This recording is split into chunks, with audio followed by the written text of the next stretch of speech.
ng bayan, maasahan anumang panahon. Magandang araw po sa ating lahat. Narito na ang pinakahuling update sa magiging lagay ng ating panahon sa araw na ito at sa mga susunod na araw. Patuloy pa rin nating minomonitor ang pagdaan ng bagyong Verbena na kung saan ay huli itong namataan sa coastal waters ng Cuyo, Palawan.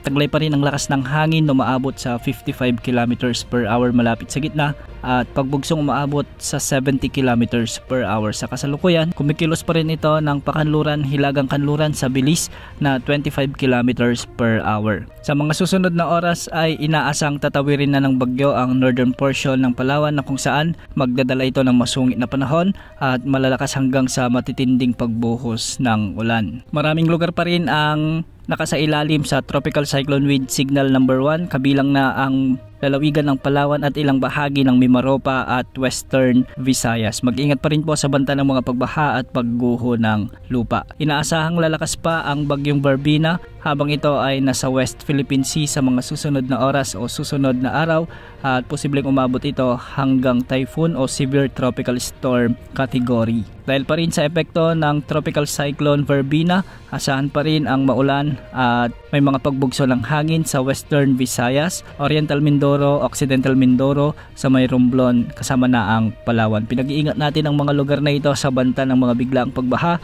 at pagguho ng lupa, lalo na kung may mga umiiral na katamtaman hanggang sa malalakas at matitinding pagbuhos ng ulan. Samantala, asahan naman ang maulap na kalangitan na may mga kalat-kalat na pagulan at thunderstorms sa Bicol Region, Marinduque, Negros Occidental, Northern Samar at Eastern Samar. Dulot naman ito ng trough o yung extension ng bagyong Verbena. Kung mapapansin rin natin ay makulimlim ang amang panahon na may mga kasamang pag-ulan at kalat-kalat na thunderstorms ang nararanasan ngayon sa Metro Manila, sa may Cordillera Administrative Region, Central Luzon, sa may Calabarzon, Cagayan, Isabela, Quirino at Nueva Vizcaya. Dulot po ito ng umiiral na shearline o yung banggaan ng malamig at mainit na hangin. Mag-ingat pa rin po sa banta ng mga pagbaha at pagguho ng lupa kung may mga umiiral na katamtaman at malalakas na pag-ulan. Sa nalalabing bahagi naman ng Luzon, asahan naman ang maulap na kalangitan na may mga kasamang pag-ulan.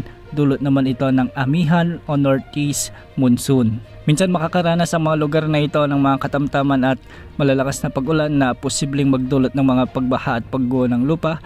Kaya mag-ingat pa rin po sa mga kababayan natin dito. Sa Mindanao at nalalabing bahagi naman ng Visayas ay asahan naman ang bagyang maulap hanggang sa maulap na kalangitan na may mga isolated rain showers and thunderstorms. Dulot ito ng mga localized thunderstorms. Para sa lagay ng mga pag-alon sa ating mga karagatan ay maalon pa rin o delikado pa rin ang pumalaot sa mga karagatang sakop ng Northern at Central Luzon dahil matataas na pag-alon ang inaasahan at posibleng umabot hanggang 5 meters. Sa eastern section ng Southern Luzon, posible naman ang mga pag-alon hanggang 3.1 meters.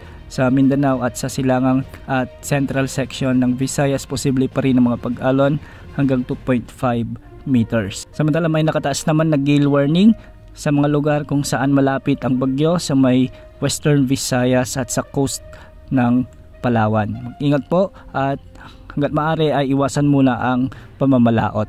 Tabayanan ng mga susunod na updates ukol sa bagyong Verbena sa mga susunod na oras. Yan muna ang latest sa lagay ng panahon.